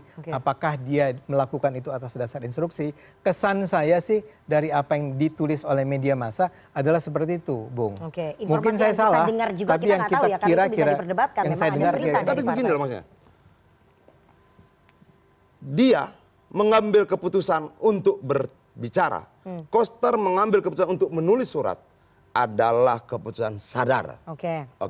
Jangan kami hitamkan bahwa kemudian informasinya dari Habib, informasi lain dari lu boleh-boleh saja. Tapi dia putuskan, saya lakukan. Tapi memang posisi Ganjar sangat problematis di sini. Kalau misalnya ditafsirkan statement Ganjar atau Pak Wayan Koster keluar setelah ada instruksi, ditafsirkan ini lepas apakah betul atau tidak ada instruksi, itu juga merugikan Ganjar kredibilitasnya. Karena seolah-olah Ganjar mengeluarkan statement itu setelah ada instruksi, tidak independen. Tetapi kalau kemudian dia tetap bersikukuh mengeluarkan statement tanpa diinstruksikan oleh siapapun, lepas itu masuk akal atau tidak masuk akal, itu juga merugikan. Karena bagaimanapun publik kemudian menyalahkan 100% ke Ganjar. Kalau misalnya pernyataan itu dilepaskan dari konteks misalnya ada atau tidak instruksi dari partai. Tapi masuk di akal tidak? bahwa dia mengeluarkannya atas dasar pertimbangan dia sendiri. Saya sih nggak yakin. Sebentar dulu. Gini, makanya perdebatan kita jangan ke arah itu, tapi pada materi pernyataannya. Apa bisa nggak sih kita didik rakyat dengan materi pernyataannya? Bukan pada raba-raba ini disuruh nggak ya, berapa persen nyuruhnya, tidak. Materinya salah nggak? Materinya itu yang jadi masalah. Bukan. Salah nggak? Apakah ada unsur kebencian di dalamnya? Tidak ada. Apakah ada permintaan untuk membatalkan Piala Dunia? Tidak ada. Apakah ada unsur rasisme di dalamnya? Tidak ada. Kalau dari ini, Bung Adian, kalau dari pernyataan atau surat yang dikeluarkan oleh Bung Wayan Koster, itu memang tidak ada. Tetapi ada statement yang dikeluarkan Pak Wayan Koster setelah surat itu dikirimkan kepada Menpora saat itu, yang mengatakan trauma atas bom Bali. Nah, kemudian dicari satu solusi, dan ini sudah melibatkan pemerintah pusat, yaitu Menpora dan Menko Polhukam terkait solusi Piala Dunia tetap diadakan, tapi timnas Israel misalnya bermain di Singapura dan seterusnya. Tapi kan itu kemudian dibaca oleh FIFA sebagai intervensi. Karena kenapa? Karena buat FIFA adalah harus ada fair play, kemudian ada asas keadilan, kenapa harus Israel di luar. Jadi itu yang kemudian dibaca oleh FIFA sebagai tekanan. Menurut saya, trauma terhadap bom Bali bukan cuma milik Koster, milik seluruh masyarakat Bali. Sebentar, bahkan ini saya harus beranjak nih ke topik menurut saya menjadi trauma seluruh rakyat Indonesia. Dan jangan salah loh, Koster tidak bersurat pada siapa-siapa. Ke Menpora. Dia bersurat pada pemerintah pusat. Di mana dia secara struktural menempatkan bahwa dia adalah subordinat dari pemerintah pusat, gubernur. Jokowi menyatakan dia menjamin dia sama sekali kita putarkan pernyataannya Pak Jokowi bahwa ada perbedaan sikap. Karena menurut Bang Adian sikap politik tidak selalu sama. Nah, ini ada perbedaan sikap antara Pak Jokowi dengan PDI Perjuangan dan dengan Pak Ganjar dan juga Pak Koster. Kita dengarkan sama-sama. Jangan mencampur adukkan urusan olahraga dan urusan politik. Saya menjamin keikutsertaan Israel tidak ada kaitannya dengan konsistensi posisi politik luar negeri kita terhadap Palestina. Karena dukungan kita kepada Palestina selalu kokoh dan kuat. Dan dalam urusan Piala Dunia U20 ini, kita sependapat dengan Duta Besar Palestina untuk Indonesia bahwa FIFA memiliki aturan yang harus ditaati anggotanya. Oke, Mas Burhan, apakah kemudian perbedaan sikap antara Pak Jokowi ini akan berpengaruh terhadap hubungannya Pak Jokowi dengan PDIP dan juga Ganjar Pranowo? Begini ya, bagaimanapun Pak Jokowi itu partainya PDI Perjuangan. Jadi kita nggak bisa mengabaikan fakta bahwa Pak Jokowi lahir dari rahim PDI Perjuangan. Bahwa ada beberapa perbedaan itu suatu hal yang kita lihat, bukan hanya dalam kasus ini, beberapa kali misalnya terjadi perbedaan antara dua faksi ini. Dan menurut saya masih dalam batas-batas yang wajar. Nah, pertanyaan menjadi menarik karena perbedaan itu makin dekat ke pesta elektoral tahun depan. Nah, apakah itu punya impact di saat yang sama Presiden Jokowi juga memberikan semacam sinyal dukungan bukan hanya ke Ganjar atau ke PDI Perjuangan. Karena ketika dia menjadi presiden, bajunya menjadi lebih lebar sebelum dia menjadi presiden. Dan karenanya dia juga punya kepentingan put eggs in many basket, termasuk meletakkan telur di keranjang yang lain. Dan itu sudah diletakkan salah satunya ke Pak Prabowo. Nah, yang menarik buat saya adalah implikasi dari tafsir publik atas perbedaan yang tadi kita sebut. Apakah mereka yang menjadi pendukung Pak Jokowi kemudian merasa rumah elektoral bukan hanya PDI Perjuangan dan Ganjar? Dan kalau iya, itu memang merugikan buat PDI Perjuangan dan Ganjar. Karena bagaimanapun popularitas Pak Jokowi itu 73,1%. Dan kalau misalnya kita bandingkan misalnya dengan data dari misalnya ada lembaga konsultan di Amerika Serikat Morning Consult gitu ya, itu dia merilis survei Maret baru saja, belasan negara-negara demokrasi itu approval rating presiden atau perdana menteri paling tinggi adalah Narendra Modi Dan dengan 73%, Pak Jokowi itu ada di peringkat kedua. Di bawah Narendra Modi, mengalahkan banyak, misalnya Joe Biden, kemudian Kanselir Jerman, kemudian Perdana Menteri Inggris, dan seterusnya. Nah itu pula yang membuat Bung Anies Baswedan melemah. Karena dia tidak bisa menjual narasi perubahan di saat 73% puas. Nah pada titik itu, ketika Pak Jokowi memberikan endorsement bukan hanya ke Ganjar, tapi kepada Pak Prabowo, menurut saya itu bisa menjadi kabar buruk buat Ganjar atau buat PDI Perjuangan. Oke, itu menjadi kabar buruk bagi PDI Perjuangan dan juga Ganjar, tapi mungkin menjadi kabar baik untuk Gerindra karena implikasi tafsiran publik tadi itu yang bilang Mas Burhan loh, implikasi tafsiran publik ketika Pak Jokowi kemudian melebarkan endorsementnya bukan hanya ke PDI Perjuangan dan juga ke Ganjar, tapi bisa juga ke Pak Prabowo. Jangan dijawab dulu, Bang Habib. Kita akan kembali usai jeda, jangan kemana, tetap bersama kami di Political Show.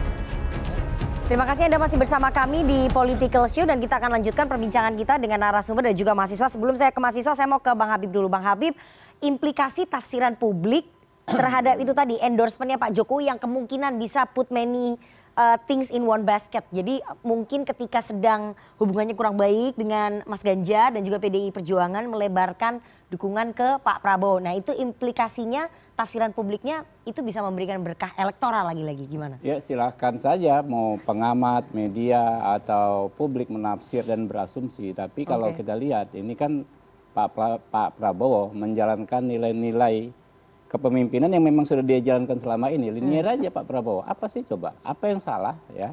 Seorang menteri ya bersikap yang sama dengan presidennya. Kemudian partai koalisi bersikap sama dengan presiden yang didukungnya. Itu kan nilai loyalitas yang memang dijalankan Pak Prabowo dari dulu. Kalau dia bertentangan ya kita fight. Tapi kalau kita sudah bergabung kita loyal 100%.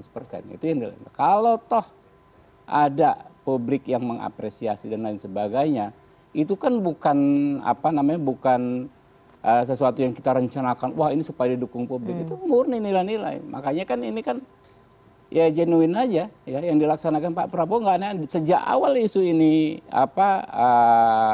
memanas ya soal Israel mau datang, kita nggak tertarik main gimmick menolak atau setuju. Kita sudah jelas sikap kita di partai koalisi, kita pendukung Pak Jokowi, ya sikap kita sudah disampaikan oleh Pak Jokowi. Dan kita tidak dalam posisi juga untuk membuat keputusan atau tidak kan. Kita keputusan ini ada di Pak Presiden, itu yang kita lakukan gitu loh. Jadi saya bilang tadi soal gimmick, soal momentum dan lain sebagainya itu bisa banyak. Ya, bisa banyak dari hari ini atau dari setahun kemarin sampai dengan ke pelaksanaan pemilu bisa banyak. Tapi kan kita kan berpolitik itu kan mempraktekkan nilai-nilai yang kita pegang, gitu kan. Kalau itu yang Pak Prabowo dan kami lakukan. Tapi kan tadi disampaikan juga oleh Mas Burhan ya bahwa dari hasil surveinya itu setelah endorsement Pak Jokowi yang berulang kali kepada Pak Prabowo itu memboost ataupun menaikkan angka elektoralnya Pak Prabowo cukup tinggi. Artinya kan implikasi dari tafsiran publik itu bisa berpengaruh terhadap berkah elektoralnya Pak Prabowo. Itu Gerindra melihat itu juga nggak? Ya itu dia pengamat Pak Burhan silakan saja menilai. Tapi kami sedang mempraktekkan nilai-nilai yang kami yakini benar ya soal loyalitas, soal komitmen ya, soal melaksanakan apa yang sudah kami putuskan gitu. Penegasan menjadi timnya Pak Jokowi itu maksudnya apa? Kemarin disampaikan Pak Prabowo dalam pertemuan antara 5 ketum parpol dengan Pak Jokowi. Ya dong, kita timnya Pak Jokowi memang. Sejak bergabung dengan Pak Jokowi, Pak Prabowo jadi menteri, kami bergabung dengan koalisi, kami tentu timnya Pak Jokowi. Oke, jadi Samina Watona, apapun kemudian keputusannya Pak Jokowi, Pak Prabowo ikut aja? Oh iya. Termasuk dalam Pilpres? Betul. Jadi apa yang diputuskan oleh Pak Jokowi ya dalam pemerintahannya ya selama dalam kapasitas sebagai presiden ya itulah keputusannya Pak Prabowo dan Partai Gerindra. Gitu. Kalau Anda tanya ke soal sepak bola dan lain sebagainya itu kan keputusan beliau ya kita support, kita dukung dan kita loyal, kita tegak lurus pada Pak Jokowi. Oke, saya mau ke teman-teman mahasiswa. Makin bingung nih Bung Ade nih. Oke, Bang Ade tambah bingung kayaknya. Ada Ilham dan juga Iqbal, silakan siapa duluan dari teman-teman Universitas Singapura Bangsa. Kerawang. Silakan siapa dulu? Dari saya dulu, Kak. Oke. Iqbal dulu, silakan. Iya. Baik. Sebelumnya terima kasih kepada host dan narasumber yang ada di studio. Sebelumnya perkenalkan, nama saya Muhammad Iqbal Rafidin. Saya dari Himpunan Mahasiswa Ilmu Pemerintahan Sindang Masa Karawang. Di sini izinkan saya memberi pertanyaan atau statement yang saya miliki. Jadi di sini adalah apa yang menjadi faktor utama pemicu kegagalan Indonesia menjadi tuan rumah. Kalau kita lihat secara konstitusi, jelas melanggar. Karena ada Permenlu. Tapi kalau kita melihat fakta di Indonesia, ini ada banyak kejuaraan di bulan-bulan sebelumnya yang mengundang Israel ke Indonesia. Contohnya, Panjat Tebing. Dan yang paling berhubungan dengan konstitusi itu baru kemarin digelar di Bali, yaitu G20. Itu sudah jelas parlamentar, ada bendera Israel juga ada, delegasi Israel yang diundang pun ada. Mengapa tidak banyak yang protes? Sedangkan bola yang tujuan sifatnya olahraga, menghibur penonton, tapi malah ditentang banyak oleh sebagian masyarakat Indonesia. Lalu, apakah karena kejadian seperti ini, pemerintah akan mengganti Permenlu nomor 3 tahun 2019? Lalu, transparansi hukuman kenapa sampai saat ini belum ada? Serta, sampai saat ini pun alasan konkret diberhentikannya Piala Dunia U20 belum ada. Okay. Lalu, proses lobbying yang dilakukan kemarin itu mekanisme seperti apa dan bagaimana? Yang kita ketahui adalah kita langsung tidak menjadi tuan rumah.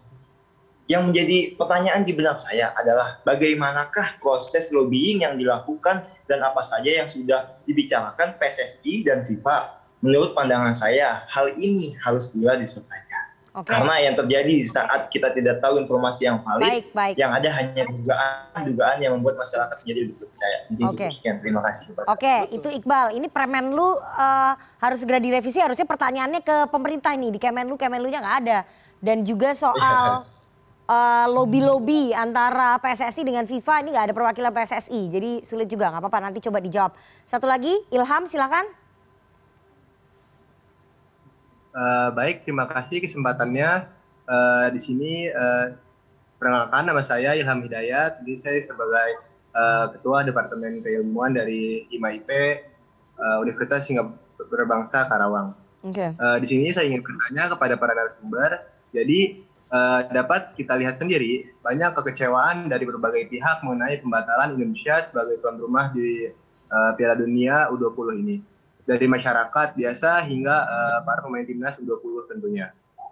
Saya ingin bertanya, mengapa ketika penolakan timnas Israel untuk mengikuti Piala Dunia ini menjadi sorotan dan menjadi masalah besar bagi Indonesia itu sendiri. Nah, hingga kepermasalahan politik Indonesia, yakni sikap atas penolakan timnas Israel berlaga dalam Piala Dunia U20 di Indonesia ini berpotensi menjadi game changer di pemilu 2024. Kemudian, mengapa sepak bola bisa menjadi berkaitan dengan politik seperti ini?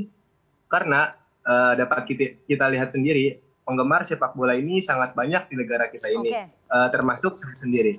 Dan tentunya banyak sekali pihak yang dirugikan dan dikecewakan. Kemudian, seperti yang dipaparkan tadi, ada banyak sekali sanksi yang diberikan oleh FIFA itu sendiri akibat dari permasalahan. Kemudian adakah solusi dari pemerintah sendiri mengenai hal ini? Terima kasih. Oke, kayaknya solusi berat ya karena sudah batal menjadi tuan rumah Piala Dunia. Saya akan coba ke Bang Habib sebagai anggota DPR Komisi 3. Ini meskipun itu Permenlu di Komisi 1 ya, tapi ini revisi soal Permenlu ini dimungkinkan tidak? Ya, Permenlu itu kan derajat mengikatnya itu kan cukup di bawah ya. Ada konstitusi, ada undang-undang ya dan lain sebagainya. Prinsipnya tadi disampaikan Pak Jokowi, kita tidak dalam mencampur adukan olahraga dengan politik. Mungkin saja ada bisa diatur dalam konteks olahraga mesti diatur seperti ini dan lain sebagainya gitu. Jadi bisa dipisahkan sebetulnya. Ya. Kalau dari Gerindra akan mengusulkan itu nggak? Itu kan belum dibahas ya. Secara teknis kan kalau kita ingin cari solusinya bisa. Jangan kita tersandung dengan Permenlu seperti itu, gitu kan. Oke, jadi sebetulnya bisa dibuat Permenlu sendiri untuk olahraga. Harusnya kan ada solusi ya, sebagaimana disampaikan Pak Jokowi, olahraga itu kita pisahkan dari politik. Itu idealismenya, gitu kan. Kalau toh ada pihak-pihak di luar sana, baik FIFA sendiri, Israel sendiri yang dinilai mencampur adukan olahraga dan politik kan itu mereka, gitu kan. Tapi dalam konteks kita sebagai bangsa, kita nilai kita adalah kita tidak mencampur adukan. Kurang lebih kan seperti itu. Oke, Mas Burhan menjawab tadi ya pertanyaan sekaligus judul kita hari ini ya. Apakah kemudian batalnya Indonesia menjadi tuan rumah Piala Dunia U20 2023 ini bisa menjadi game changer di pemilu 2024? Tadi ada siapa tadi? Ilham yang bertanya kalau nggak salah. Ya, game changer 2024 itu merubah kan peta konstelasi nggak? Ya. Saya ingat karena waktu itu satu forum di acara Adu Perspektif.com ya. Tetangga di atas. Ya, dan saya sendiri tidak berani untuk mengklaim terlalu buru-buru sebelum data ada. Meskipun mungkin pernyataan Kodari tadi secara logis bisa kita pahami. Meskipun secara empiris belum tentu karena datanya belum terkonfirmasi. Tapi poin saya tadi memang harus kita akui publik atau minimal sebagian itu memaknai ada perbedaan kepentingan antara PD Perjuangan dengan Pak Jokowi. Coba lihat, kapan Duta Besar Palestina mengeluarkan pernyataan yang mengatakan silahkan undang Israel. Karena kami tidak meragukan seinci pun kadar dukungan pemerintah Indonesia terhadap Palestina. Itu ketika ketemu Pak Jokowi. Kemudian kapan Ketua PBNU Gus Yahya mengeluarkan pernyataan silahkan undang Israel setelah ketemu Pak Jokowi. Muhammadiyah juga sama. Jadi poin saya, munculnya pernyataan-pernyataan yang kira-kira memberikan semacam dukungan dan penguatan kepada pemerintah untuk go ahead soal Piala Dunia meskipun dengan mendatangkan Israel, itu kelihatan sekali datang dari Pak Jokowi. Nah, saat yang sama ada pernyataan meskipun kita belum tahu apakah ada instruksi atau tidak dari beberapa politisi PD Perjuangan termasuk Pak Sekjen Mas Hasto yang sering saya diskusi gitu ya, yang menolak kehadiran Israel. Meskipun dengan bahasa misalnya dicari solusi supaya Piala Dunia tetap berjalan, tapi Israelnya misalnya dilakukan pertandingannya di Singapura atau di tempat lain. Tapi poin saya ini ada hal yang menurut saya perlu dimitigasi oleh PD Perjuangan karena mumpung pemilunya masih jauh, masih ada 11 sampai 10 bulan. Jadi kalau misalnya tidak segera dimitigasi, itu ada sebagian pendukung Pak Jokowi yang mungkin melirik sinyal lain. Jangan lupa pendukung Pak Jokowi itu 55,5% 2019, approval rating 73%, yang memilih PD Perjuangan itu 19 sampai 20%. Artinya pendukung Jokowi lebih banyak ketimbang yang memilih PD Perjuangan.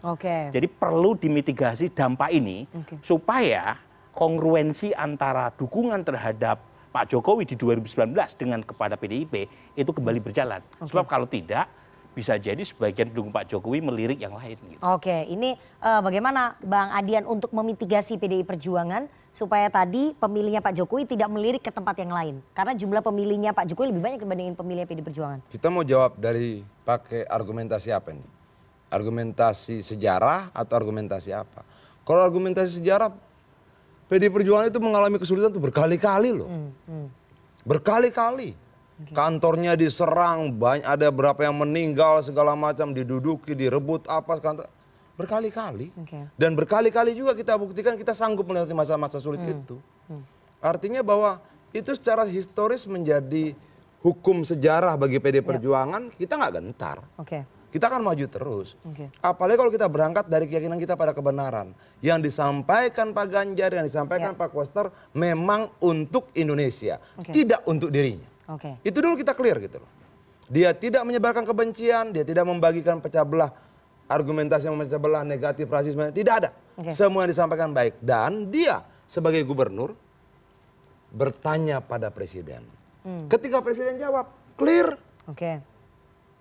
Nah yang jadi masalah adalah kemudian ketika media seolah-olah termasuk ini kali ya, CNN kali ya, menggiring publik seolah salahnya Ganjar. Di mana salahnya? Ini bukan gitu kita yang menggiring, tapi netizen menyalahkan semua media ini. Tergiring netizen? Ya enggak juga. Ini media menggiring netizen tadi atau kan netizen? Ada perbedaan, gap antara kepentingan elit dengan suara publik. Itu ya maksud saya kan begini. Kenapa sih tidak kita... Itu waktu kita mau habis nih. Kenapa sih tidak kita breakdown surat dan pernyataan masing-masing sehingga kita mendidik rakyat untuk melihat ada nggak relevansinya antara pembatalan FIFA dengan iya ini. Dong, orang banyak bicara ujung kalimat Pak Ganjar itu adalah meminta arahan dari presiden, memberikan keputusannya pada pemerintahan pusat. Begitu gak? Ya. Poinnya udah dapat Bang Ade, singkat saja nih waktu kita udah habis. Bagaimana kemudian memitigasi pemilihnya Mas Ganjar supaya tidak melirik ke tempat lain? Jadi gini, Ganjar ini sudah cukuplah membuktikan loyalitasnya kepada PDIP. Ya. Tes uji loyalitas udah lolos. Udah lolos, udah hancur dia gara-gara ini. Nah sekarang yang terpenting adalah untuk itu. Jangan sedih gitu dong. Sedih saya. PDIP harus membayar itu dengan mencalonkan Ganjar sebagai calon Nah itu jawabannya cuma ada satu. Ini Bang Adian nggak bisa jawab. Yang bisa jawab cuma Ketua Umum PDI Perjuangan. Kalau masih belum juga dicalonkan. Gak bisa partai diintimidasi dalam begitu. Udah, lu minta maafnya pakai pencalonan kagak bisa lah. Kalau episode berikutnya kayaknya. Masih juga tidak dicalonkan. Saya sih ingatkan kepada Mas Ganjar. Mas Ganjar pendukungnya banyak loh ya. Jadi kalaupun nggak di PDIP juga nggak apa-apa loh. Oh tapi yang penting bisa maju. Iya. Ke partai lain nggak apa-apa. Nggak apa-apa. Oke, tapi itu keputusan akhirnya. Keputusan akhirnya ada di Ketua Umum PDI Perjuangan Ibu Megawati Soekarnoputri yang katanya bulan April ini akan mengumumkan. Kita tunggu nanti pengumuman resminya ya. Tapi setelah ini bagaimana sentilan dari teman-teman komika yang juga anak-anak muda melihat batalnya Indonesia menjadi tuan rumah Piala Dunia U20? Apakah memang ini tadi menyalahkan sama seperti netizen lainnya kepada kader-kader PDI Perjuangan atau memang ada banyak faktor lainnya yang membuat kita batal menjadi tuan rumah Piala Dunia? Kita harus jeda terlebih dahulu, jangan kemana-mana, tetap bersama kami di Political Show.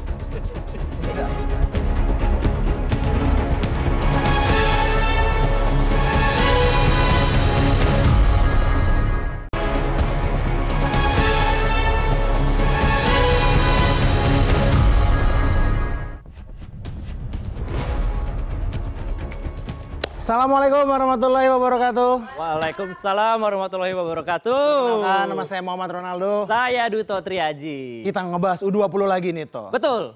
Akhir ini kita juga kedatangan tamu yang agak berbeda. Kita sapa-sapa dulu kali ya. Dulu. Ada Pak, halo Pak Ade Armando. Halo. Wih, mewakili para Ganjarian. Wih. Bagaimana Pak? Capek baca komen netizen Pak? Capek. Sedih. Tapi kita juga kedatangan Pak Habibur Rahman. Oh iya benar. Perwakilan Gerindra. Ih. Gimana Pak? Capek komen Instagram Pak Ganjar. Juga dari komen. Tapi kita dari tadi itu udah ngebahas banyak banget tentang U20. Betul. Dan kita juga punya tebak-tebakan mumpung ngebahas U20. Tebak-tebakan bola. Bener. Apa persamaan Maguire dan Ganjar Pranowo? Apa tuh? Sama-sama blunder. Gue juga ada. Saya juga ada. Maguire bagus loh diprotes. Saya juga ada deh. Kasih. Apa persamaannya Gerindra dengan fans Liverpool? Apa tuh? Sama-sama seneng lawannya blunder. Nah, benar masuk akal. Betul kan? Lawannya blunder bang. Liverpool blunder lawannya. Nah, MU Pak. Dia kalau blunder senang. Gimana nggak blunder itu? Tapi ini mencampur adukan olahraga dan politik. Tapi ada yang menarik Pak. Dari semua orang kita udah ngebahas U20, kita udah ngebahas pemainnya Pak Ganjar, udah dibahas. Tapi ada satu yang belum kita bahas. Apa tuh? Hoax-hoax yang bertebaran di Twitter. Bapak harus tahu Pak, mulai banyak hoax di Twitter. Ada satu hoax yang bilang begini, katanya Palestina sangat berterima kasih kepada Indonesia.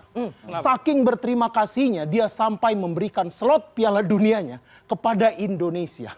Ini ada hoax begitu di Twitter. Nggak masuk akal. Kok bisa ada yang percaya? Slot Piala Dunia ini kan harus melalui kualifikasi ya. Ngasih slot Piala Dunia ini kan bukan kayak ngasih magic jar gitu ke Indonesia gitu.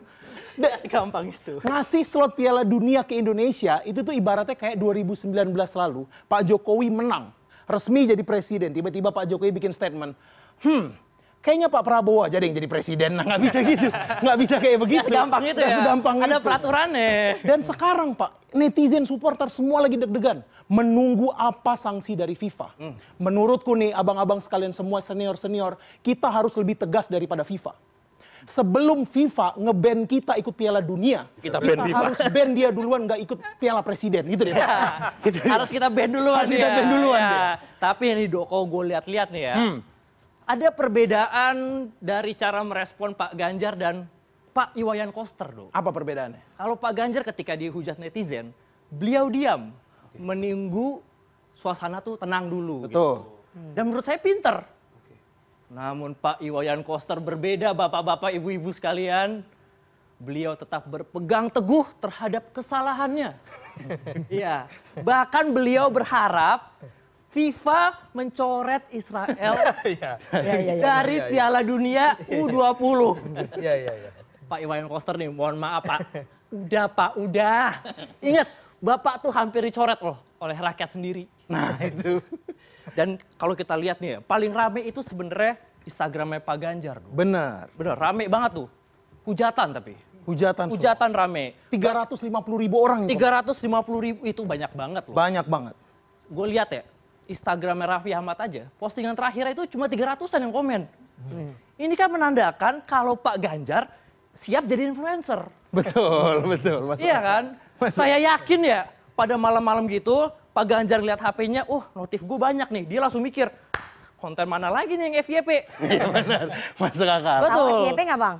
Enggak. Bener. Tapi tadi statementnya Bang Adian apa itu pun. Politik dan sepak bola tidak bisa disatukan. Menurutku aku nggak setuju Bang. Sepak bola dan politik secara sejarahnya memang dari dulu selalu bersama. Tapi kita masyarakat Indonesia cuma bisa berharap satu. Ketika mereka bersama, mereka akan saling meninggikan atau saling menjatuhkan. Nama saya Muhammad Ronaldo. Saya Duto Treji. Terima kasih. Terima kasih Aldo dan juga Duto atas sentilan-sentilannya. Tahu FYP ya Bang? For your page. Oke, itu anak-anak milenial, anak-anak muda. Ini Mas Burhan nggak tahu soalnya, makanya kita kasih tahu. Terima kasih sekali teman-teman dari Komisi.co yang sudah memberikan sentilan-sentilannya sekaligus menutup penampilan dan juga dialog pada Political Show episode kali ini. Kita akan ketemu minggu depan setiap hari Senin selama bulan Ramadan jam 20 waktu Indonesia Barat. Terima kasih sekali Bapak-Bapak yang sudah hadir di studio dan juga teman-teman mahasiswa dari Universitas Singapura Bangsa Kerawang sudah bergabung. Sekali lagi jangan sampai golput, kalian harus vote 14 Februari 2024 karena nasib bangsa ini ada di tangan teman-teman semuanya. Saya Rifana Pratiwi pamit, selamat malam, sampai jumpa. Terima kasih Bang.